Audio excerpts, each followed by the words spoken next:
Well, there's some bad news and some good news here in Limoges at the end of Stage 8 of the 2023 Tour de France. The bad news is sprint great Mark Cavendish had to abandon the race today.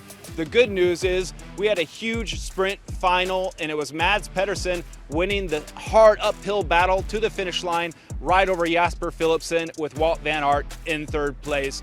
Let's roll it back to the start of the stage. We had three men go free after a long, hard fight to get the escape formed. First, it was the Belgian Tim de Klerk, joined by two Frenchmen, Anthony Delaplace and Anthony Turgis.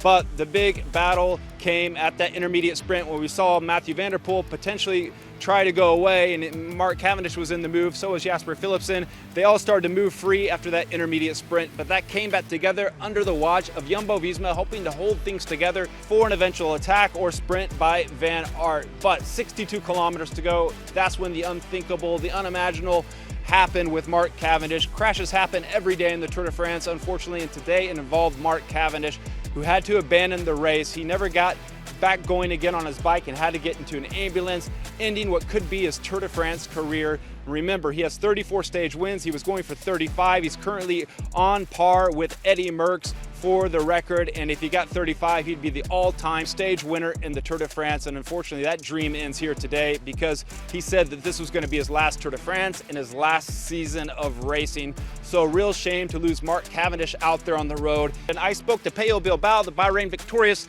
Spaniard, who was also in the crash. He said he didn't know what happened. He said there was hot temperatures are hot. There's the tension, and he thinks that led to the crash. I spoke to Wout van Aert over there, who placed third on the stage today. He said he just had heard about Mark Cavendish having to abandon the race and was super disappointed. Spoke to David de la Cruz from the team of Astana, and he said the team had so much faith in Cavendish getting that 35th stage victory after yesterday's second place behind Jasper Philipsen. The team is super upset about Mark Cavendish leading the race. And as we were hammering towards the finish line, there were three categorized climbs. The last one coming at 9 kilometers to go. The one before that, I think, around 12 kilometers to go. And we were watching Anthony Turgis. He was caught with around 8 kilometers to go.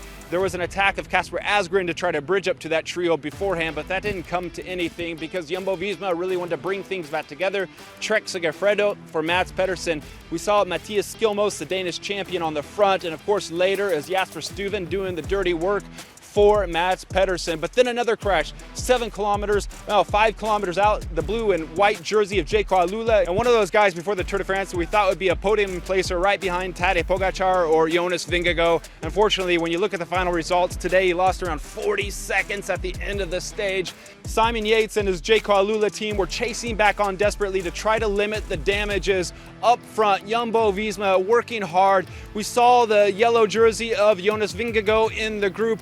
We saw eventually Christophe Laporte picking up the final lead out for Wout van Aert. And as it was in the last three sprint finishes, it was Mathieu van der Poel charging up the left with Jasper Philipsen, the green jersey, the Alpecin rider, on his wheel, trying to lead him out to the sprint victory. But up on the right, after the lead out of Skilmos, after Stuyven, it was Mads Pedersen jumping up on the right-hand side. Jasper Philipsen had to go over there and join him. Head-to-head duel to the line, uphill finish, slight uphill into Limoges, and the two hard-fought battle. Mads Pedersen taking it over Jasper Philipsen. Wout van Aert kind of in a distant third place, and then right there with him, Dylan Groenewegen. And take note, because it was Tadej Pogačar taking 10th on the stage, helped in a lead out by Matteo Trentin, the Italian UAE teammate. And I think Jonas Vingegaard finished somewhere around 17th place in the top 20 on the stage.